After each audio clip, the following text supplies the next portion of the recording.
ہدایت از قلم عین الف۔ آپی، کسی کو حقیر سمجھنا کتنا بڑا گناہ ہے۔ اپنے گھر کی حالت اس کی عبرت ہے۔ اللہ کی پناہ مانگیں گے جو کسی حقیر کو بھی حقیر سمجھیں۔ تینوں بہنیں اپنے گھر کی حالت سے افسردہ تھیں، مگر ان کے اختیار میں کچھ بھی نہیں تھا۔ ولید کی خاموشی انہیں مایوس کر رہی تھی۔ صرف اس لیے ہی نہیں، اپنے بھائی بھابھی کا رشتہ بچانے کے لیے بھی دعا کرنی ہے، اور اللہ قادر ہے ہر چیز پر، اور طلاق تو اللہ کے لیے انتہائی ناپسندیدہ فعل ہے۔ تو چلو صلاۃ الحاجات پڑھ کر دعا کرتے ہیں۔ اللہ ہمارے گھر میں گناہوں کی اس پہلی نحوست کو دور کر دے۔ زرین کے کہنے پر تینوں نماز کی نیت سے اٹھ گئیں۔ آپی، میں بھی کروں گا ولید بھائی اور بھابھی کے لیے دعا۔ آذر بھی ان کے ساتھ ہو لیا۔ حذیفہ اور موہت، کیا ہوا ہے؟ ایسے کیوں بیٹھے ہو؟ گھر نہیں گئے اب تک؟ کیا ہوا ہے؟ سب سے آخر میں وہ خود آفس بند کر کے جاتا تھا، مگر آج اس وقت تک ان دونوں کو یہیں دیکھ کر حیران ہوا۔ عشاء کی نماز بھی ہو گئی تھی، مگر وہ دونوں یہیں رک کر پرسکون دکھائی نہیں دے رہے تھے۔ گھر جانے کو دل نہیں کر رہا بھائی، ہم دونوں یہیں رہیں گے آج۔ اس کے تمام سوالوں کا جواب ایک ہی دیا، جو اسے بہت کچھ سمجھا گیا۔ کوئی ضرورت نہیں یہاں رکنے کی، گھر جاؤ دونوں۔ اپنی کیفیت چھپا کر دونوں کو آرڈر دیا۔ نہیں بھائی، دادا جان کی حالت دیکھ کر مجھ سے برداشت نہیں ہوتا، اور وہ کسی کی سن بھی نہیں رہے ہیں۔ ابھی زرین نے بتایا آج بھی کسی نے کھانا نہیں کھایا۔ سب لوگ تکلیف میں ہیں، بے سکون ہیں، کیسے دل کرے گا وہاں جانے کا؟ آپ پلیز آج رکنے دیں۔ موہت کی بات پر وہ خاموش رہ گیا، شاید بولنے کو کچھ بچا ہی نہیں تھا۔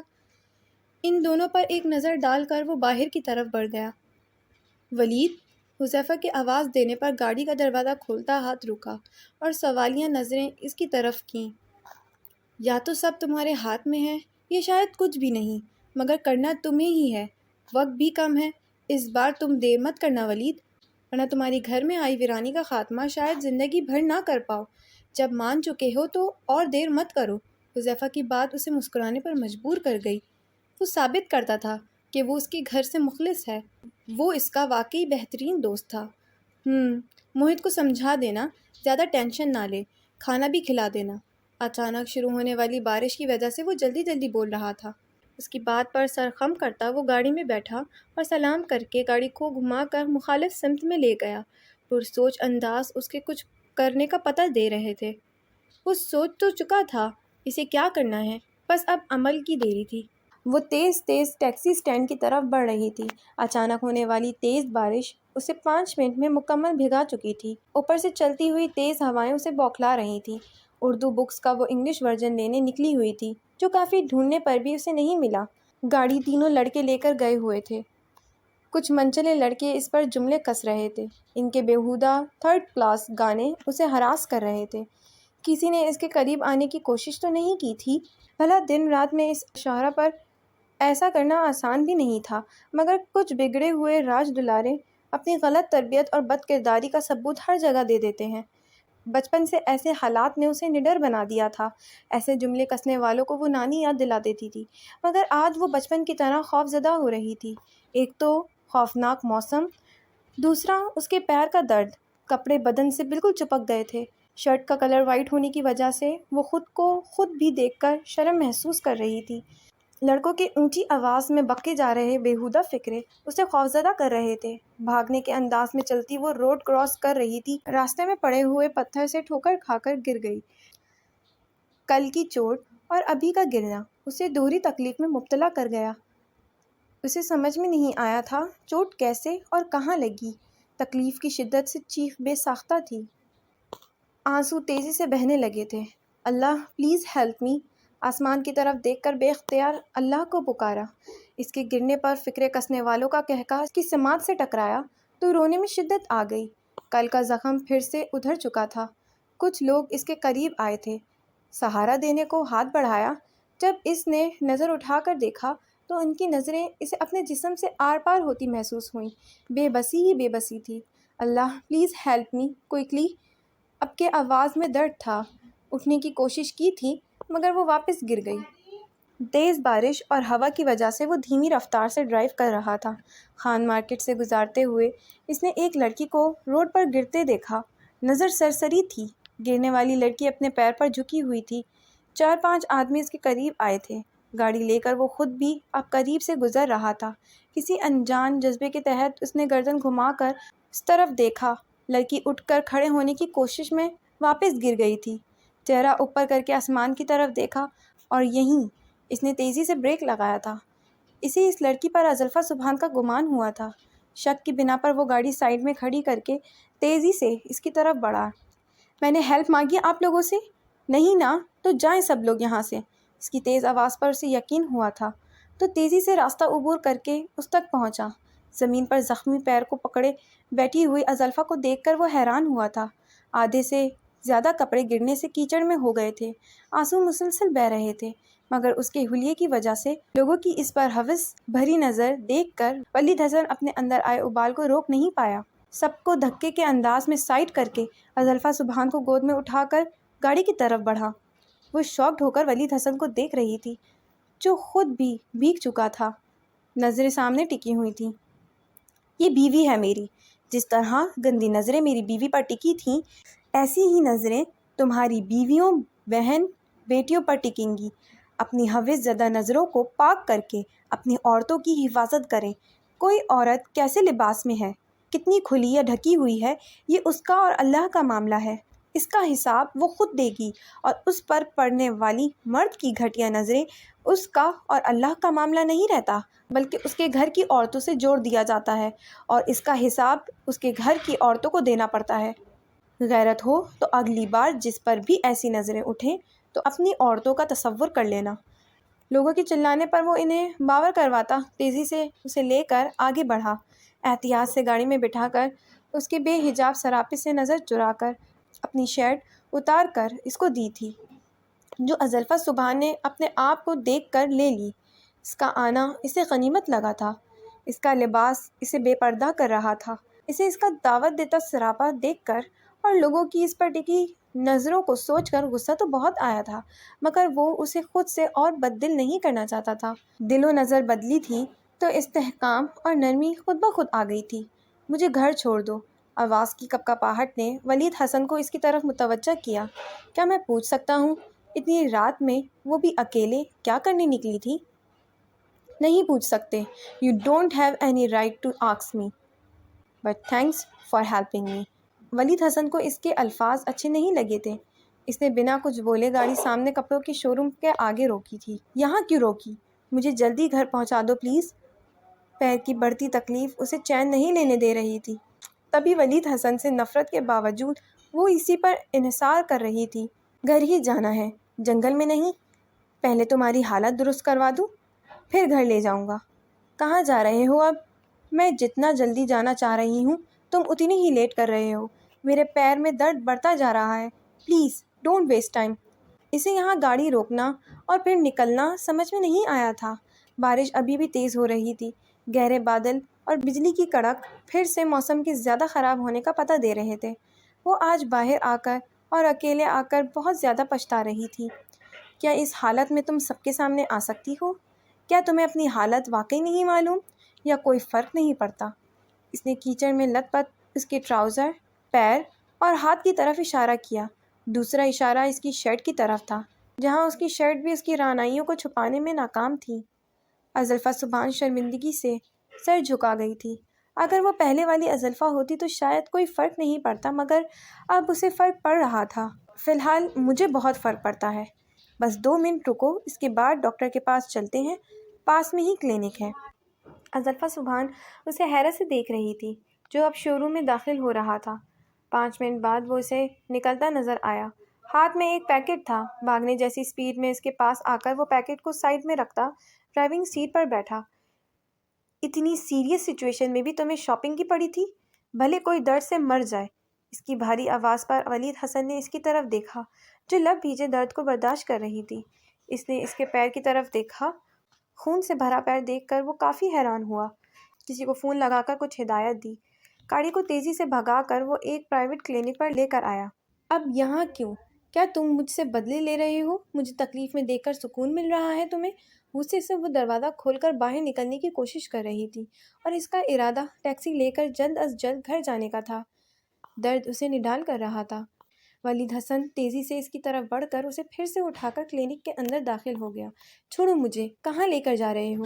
ٹیکسی لے کر چلی جاؤں گی میں، غلطی کی تم پر بھروسہ کر کے۔ ان لوگوں جیسے ہی تم بھی موقع سے فائدہ اٹھانے والے، پولیس میں کمپلین کروں گی میں تمہاری، چھوڑو۔ اس کی گود میں درد سے بے حال ہوتی وہ مچل رہی تھی، جو منہ میں آ رہا تھا وہ اسے سنا رہی تھی، مگر شاید ولید حسن نے اپنے کان بند کر لیے تھے۔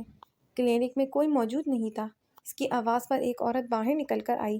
حیرت سے ان دونوں کے حلیے کو دیکھتی وہ اسے سامنے روم میں جانے کا اشارہ کر رہی تھی۔ السلام علیکم بھابھی، آپ پلیز انہیں جلدی ٹریٹ کریں، بٹ پہلے ان کی حالت ٹھیک کروائیں۔ زلفا کو کرسی پر بٹھایا، جو بالکل خاموش تھی۔ درد اسے اب کوئی بھی احتجاج کرنے کی اجازت نہیں دے رہا تھا۔ شو روم سے لیا گیا پیکٹ ڈاکٹر کے ہاتھ میں دیا اور خود ایک گہری نظر زلفا پر ڈال کر باہر نکل گیا۔ وہ فون پر اپنے دوست کو اس کی ڈاکٹر بیوی کے ساتھ کلینک پر آنے کا پہلے ہی کہہ چکا تھا۔ میرے لیے یہ تکلیف اٹھانے کے لیے تھینکس ڈاکٹر عامر۔ ڈاکٹر کے کیبن میں داخل ہو کر سلام کے بعد اس نے ڈاکٹر کا شکریہ ادا کیا۔ کیا غیروں جیسی بات کر رہے ہو؟ میں کون سا دوسرے شہر سے آیا ہوں؟ اس کلینک کے اوپر ہی گھر ہے میرا۔ سائرہ کو لیا، لاک کھولا اور بس۔ اور تم جیسے دوست کے لیے اس سے بھی زیادہ کیا جا سکتا ہے۔ ڈاکٹر عامر کی بے تکلفی اس سے خاص مراسم ظاہر کر رہی تھی۔ ویسے کس ہستی کو لائے ہو جو مجھے اندر رہنے کا ہی حکم دیا؟ اور تمہارا حلیہ بھی بڑا مشکوک لگ رہا ہے۔ جو شخص اپنے گھر میں بھی ایسے نہیں گھومتا، آج دلی کی سیر کر رہا ہے، وہ بھی ایک لڑکی کے ساتھ؟ ڈاکٹر عامر نے تجسس سے پوچھا۔ بیوی ہے وہ میری، اور ذرا ویٹ کرو، چینج کر لوں۔ اس نے جتنے سکون سے بولا، ڈاکٹر اتنی ہی تیزی سے اچھل کر کھڑا ہوا۔ اس کی حیران شکل دیکھ کر وہ مسکراتا اس کے کیبن میں بنے واش روم کی طرف بڑھ گیا۔ چینج کر کے واپس آیا تو اسے ویسے کھڑے دیکھ کر افسوس سے سر ہلاتا بیٹھ گیا اور اسے بھی بیٹھنے کا اشارہ کیا۔ مائی گاڈ، تم نے شادی کر لی اور مجھے بتایا بھی نہیں؟ کسی دوسرے شہر میں نہیں تھا میں؟ ڈاکٹر کی ناراضگی پر وہ صرف مسکرا کر رہ گیا۔ شادی کی سچویشن ایسی نہیں تھی جو ہر کسی کو بتائی جاتی۔ ناراض مت ہو یار، انشاءاللہ ریسیپشن میں سب کو انویٹیشن دیا جائے گا۔ ایمرجنسی میں شادی ہوئی ہے، اس لیے ابھی تک کسی کو نہیں پتہ۔ اس کی وضاحت پر ڈاکٹر کے تنے ہوئے اعصاب میں کمی آئی۔ چلو شکر ہے، تمہارے بھی لگامیں کھنچیں گی۔ ویسے لو ہے یا ارینج؟ ڈاکٹر کے سوال پر اس نے گھور کر اس کی طرف دیکھا۔ لڑکیوں سے چھیڑنے پر تم آگ بگولا ہو جاتے تھے، اب بیوی سے چھیڑنے پر کم سے کم بلش ہی کر لو، یہ تو جائز ہے۔ تم نہیں سدھرو گے، بالکل ویسے۔ اس کا جملہ زلفا کی چیخ سے ادھورا رہ گیا۔ ہڑبڑا کر وہ تیزی سے اسی روم کی طرف بھاگا۔ کلینک کے خالی ہونے اور موسم کے شانت ہونے سے کافی سناٹا تھا، اس لیے چیخ کی آواز کیبن تک آئی تھی، جو اس روم کے 3-4 قدم کے فاصلے پر تھا۔ بلا اجازت دروازہ کھول کر وہ اندر داخل ہوا۔ ڈاکٹر عامر باہر ہی رک گیا تھا۔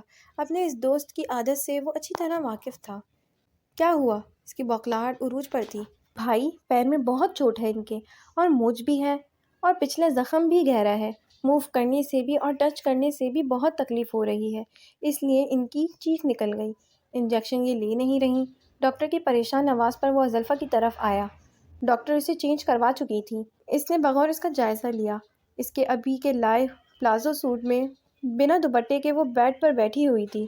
دونوں پیر گھٹنوں تک کھلے ہوئے تھے اور ایک پیر کی پنڈلی سے نیچے تک کسی گہری چیز کی خرچ لگی ہوئی تھی، اور پاس ہی ایک اور زخم تھا۔ دوسرا پیر موچ کی وجہ سے کافی سوجا ہوا تھا۔ تکلیف کی شدت سے لب اور مٹھیاں بچھی ہوئی تھیں۔ آنکھوں سے آنسو بہہ کر گردن میں جبس ہو رہے تھے۔ ولید حسن نے اس کی تکلیف خود میں محسوس کی تھی۔ ولید بھائی، بغیر انجیکشن کے کیسے ٹریٹ کروں؟ بہت تکلیف ہوگی انہیں، اسٹچ بھی لگانے ہیں، اور موچ والے پیر کو تو ٹچ بھی نہیں کرنے دے رہی۔ ویٹ، ڈاکٹر کو اشارہ کر کے اس نے اس کا موچ والا پیر پکڑا۔ اس سے پہلے زلفا کچھ کر پاتی، اس نے زور سے پیر کو جھٹکا دیا، جو اتنا زور آور تھا کہ زلفا درد سے چیختی ہوئی اس سے لپٹ کر اسے جکڑ گئی تھی۔ اس کی پکڑ اتنی سخت تھی کہ وہ بھی ہل کر رہ گیا۔ آئی ہیٹ یو ولید حسن، تم صرف مجھے تکلیف دینے آئے ہو۔ اس کی سسکتی آواز پر ولید حسن نے ایک نظر ڈاکٹر سائرہ کو دیکھا، جو اسے اس طرح دیکھ کر مسکرا رہی تھی۔ اس کے اشارے پر انجیکشن بھرنے لگی۔ وہ روتی ہوئی زلفا کے سر کو سہلا کر پرسکون کر رہا تھا۔ سوئی کے چبھن سے وہ جھٹکے سے اس سے الگ ہوئی۔ ڈاکٹر اس کی بے خبری سے اسے انجیکشن لگا چکی تھی۔ ایسے ہی بینڈیج کریں، مجھے اسٹچ نہیں لگوانے۔ اس نے ڈاکٹر کو اسٹچ کی تیاری کرتے دیکھ کر اپنا پیر اوپر کرنے کی کوشش کی، جو پاس کھڑے ولید حسن نے ناکام بنا دی۔ ازلفا، ایسے زخم نہیں بھرے گا، ڈاکٹر کو اپنا کام کرنے دو۔ بہت برے ہو تم مجھے اور تکلیف دینا چاہتے ہو، مجھے نہیں کروانا یہ، مجھے گھر لے کر جاؤ۔ سب پریشان ہو رہے ہوں گے، وہ لوگ مجھے ڈھونڈنے مارکیٹ آ جائیں گے۔ ٹائم دیکھو، اتنی رات کو گھر سے باہر نہیں رہتے ہم، پلیز چلو، یہاں میرے پیر میں اور درد ہو رہا ہے۔ وہ بھرپور احتجاج کر رہی تھی۔ فون کر دو گھر پر۔ فون بھیگ گیا۔ تمہارے فون سے لگاؤ۔ اوکے، نمبر بتاؤ، جلدی انفارم کر دیتے ہیں۔ اس کے کہنے پر اس نے ذیشان کا نمبر بتایا۔ ولید نے خود ہی اسے ساری انفارمیشن دی۔ اسے مطمئن کرنے کے بعد وہ پھر اس کی طرف متوجہ ہوا۔ ازلفا، لگوا لو، اسے پین نہیں ہوگا، ڈاکٹر اچھے سے کریں گی، ڈونٹ وری۔ بھابھی، آپ اپنا کام کریں، میں اسے ہینڈل کرتا ہوں۔ اس کی بات پر ڈاکٹر سائرہ سر خم کرتی اپنا کام کرنے کے لیے اس کے پیر کی طرف بیٹھ گئیں۔ نو، ڈاکٹر کو اپنا کام کرتے دیکھ کر اس نے پھر احتجاج کیا۔ شش! ولید نے اس کے گرد حصار باندھ کر اس کا سر اپنے سینے پر رکھا اور دھیرے دھیرے اسے پرسکون کرنے لگا۔ ڈاکٹر اپنا کام کر رہی تھی۔ انجیکشن کی وجہ سے وہ نیم غنودگی میں تھی۔ درد کی وجہ سے بار بار اس کا جسم ہل رہا تھا۔ ہو گیا، میں نے انہیں نیند کا انجیکشن دیا تھا کیونکہ پرانے اور نئے زخم سے پیر پورا اکڑ رہا تھا جس سے تکلیف ہو رہی تھی۔ تھینکس بھابھی، اینڈ سوری تکلیف دینے کے لیے۔ کیا میں اندر آ سکتا ہوں؟ ڈاکٹر عامر کے پوچھنے پر اس نے سائڈ پر رکھا سوٹ کا دوپٹہ اٹھا کر ازلفا کے گرد لپیٹا، اس کا پلازو نیچے کیا اور اسے اندر آنے کی اجازت دی۔ ویسے بھائی، ہوا کیا تھا؟ ڈاکٹر اس کے ہلکے سے چھلے ہوئے ہاتھ پر آئنٹمنٹ لگا رہی تھی۔ ماتھے کی بینڈیج وہ پہلے ہی چینج کر چکی تھی۔ اس کے پوچھنے پر اس نے مختصر وضاحت دی۔ اصل بات تو وہ خود بھی نہیں جانتا تھا، وہ اتنی رات کو اکیلے مارکیٹ میں کیا کر رہی تھی۔ ان لوگوں کا ایک بار پھر وہ شکر ادا کر کے سوئی ہوئی ازلفا کو بازوؤں میں اٹھا کر باہر آیا۔ ڈاکٹر عامر نے گاڑی کا دروازہ ان لاک کر کے اسے بیٹھنے میں مدد دی۔ بارش اب رک چکی تھی، موسم کافی ٹھنڈا ہو چکا تھا۔ زینب کو فون کر کے اس نے اسے کچھ سمجھایا اور گاڑی گھر کے راستے پر ڈال دی۔ وہ جو کرنے کا ارادہ رکھتا تھا، قسمت نے خود بخود اس کا موقع فراہم کر دیا۔ اس نے آسمان کی طرف نظر کر کے اللہ کا شکر ادا کیا اور سوئی ہوئی ازلفا پر ایک گہری نظر ڈالی۔ آج پہلی بار اس نے اسے روتے ہوئے دیکھا تھا۔ چہرے پر ابھی بھی آنسو کے نشان موجود تھے۔ وہ جو کرنے جا رہا تھا، اسے یقین تھا ازلفا زبان اسے جلدی قبول کرنے والی نہیں تھی۔ گاڑی بیرونی گیٹ سے اندر داخل ہوئی تو زینب، جو کب سے ادھر ادھر چکر لگاتی اس کا انتظار کر رہی تھی، بھاگ کر آئی تھی۔ سب سو رہے ہیں نا؟ جی بھائی، سب سو گئے، مگر بھابھی کو کیا ہوا اور آپ انہیں کیسے لائے؟ وہ اس کی چوٹوں کو دیکھ کر پریشان ہوئی۔ الحمدللہ، اب سب ٹھیک ہے، تم یہ سامان روم میں لاؤ۔ ازلفا کو احتیاط سے بازوؤں میں لیا اور زینب کو اس کا سامان لانے کا اشارہ کر کے اپنے روم میں آیا، جہاں زینب اس کے فون پر کہنے پر پہلے سے ہی سب تیار کر چکی تھی۔ دونوں بہن بھائی آگے پیچھے روم میں داخل ہوئے تھے۔ اس نے بہت نرمی سے اسے بیڈ پر لٹانے کے سے انداز میں بٹھایا۔ نیند میں ہونے سے اس کا سر سائڈ پر جا رہا تھا۔ اس سے پہلے وہ گرتی، ولید نے اس کے پاس بیٹھ کر اسے اپنے ساتھ لگایا۔ بیٹا ملک دو۔ زینب نے گرم کیا ہوا ہلدی کا دودھ اسے پکڑایا۔ ازلفا، اٹھو، یہ دودھ پیو۔ ایک ہاتھ سے اس کا گال تھپ تھپا کر اسے جگانے کی کوشش کی۔ اس نے آنکھیں کھولنے کی کوشش کی، مگر نیند کا غلبہ ایسا تھا کہ کھلنے کا نام ہی نہیں لے رہی تھی۔ زینب نے ٹھنڈے پانی کے کچھ چھینٹے اس کے چہرے پر مارے، جس سے وہ کسمسا کر پھر آنکھیں کھولنے کی کوشش کر رہی تھی۔ اب کے ولید نے اس کے منہ سے دودھ کا گلاس لگا دیا اور تھوڑا تھوڑا کر کے دودھ اور ساتھ میڈیسن بھی کھلائی۔ سیدھا لٹا کر اچھے سے کمبل اڑایا۔ بھائی، کیسے ہوا یہ سب؟ اس کے پوچھنے پر مختصر اسے بتا کر اس کی پریشانی کم کی۔ اب جاؤ بیٹا، آرام کرو، میں رک جاتی ہوں بھابھی کے پاس، انہیں کسی چیز کی ضرورت ہوئی تو، بخار بھی ہو رہا ہے انہیں، میں ہوں اس کے پاس، ڈونٹ وری، اب جاؤ، بہت رات ہو گئی ہے۔ اس کے کہنے پر اس نے سر ہلایا۔ دروازے میں حیدر صاحب کو کھڑے دیکھ کر حیران ہوئی۔ پلٹ کر ولید کو دیکھا، جو ازلفا کے چھلے ہوئے ہاتھوں پر پھر سے مرہم لگا رہا تھا۔ انہوں نے اشارے سے اسے جانے کا کہا تو وہ روم سے نکل گئی۔ کیا ابھی بھی اسے اور تکلیف دینی باقی ہے؟ روح تو چھلنی کر دی، اب کیا اس کا جسم بھی چھلنی کرو گے؟ سرد آواز پر اس نے پلٹ کر حیدر صاحب کو دیکھا، جن کی آنکھوں میں ناراضگی واضح تھی۔ وہ کیسے بھول گیا؟ اس کے آنے سے پہلے وہ سو چکے ہوں گے۔ اتنی ناراضگی کے بعد بھی اس کے آنے کے بعد ہی سوتے تھے۔ ان کی محبت کو بہت بڑی ٹھیس پہنچی تھی۔ اس کا ہاتھ احتیاط سے رکھ کر وہ ان کے سامنے آ کر کھڑا ہوا۔ ہمت ہی نہیں تھی کچھ کہنے کی۔ کیوں لائے ہو اسے یہاں؟ کیا آپ جان لینا چاہتے ہو اس کی؟ ان کا بھروسہ توڑا تھا، گناہ بڑا تھا، کیسے یقین کرتے اب وہ اس پر؟ میں جانتا ہوں میں گناہ گار ہوں اور مجھے معاف کرنا آسان بھی نہیں، پر پھر بھی میں آپ سے معافی مانگتا ہوں۔ معاف کر دیں دادا جان، مجھے آپ کی رہنمائی کی ضرورت ہے، مجھے ایک موقع اور دے دیں۔ دونوں ہاتھ ان کے سامنے جوڑ دیے تھے۔ اسے چھوڑ دو ولید، واپس جانے دو۔ یہ گھر، اس گھر کے لوگ اس کے نہیں ہیں۔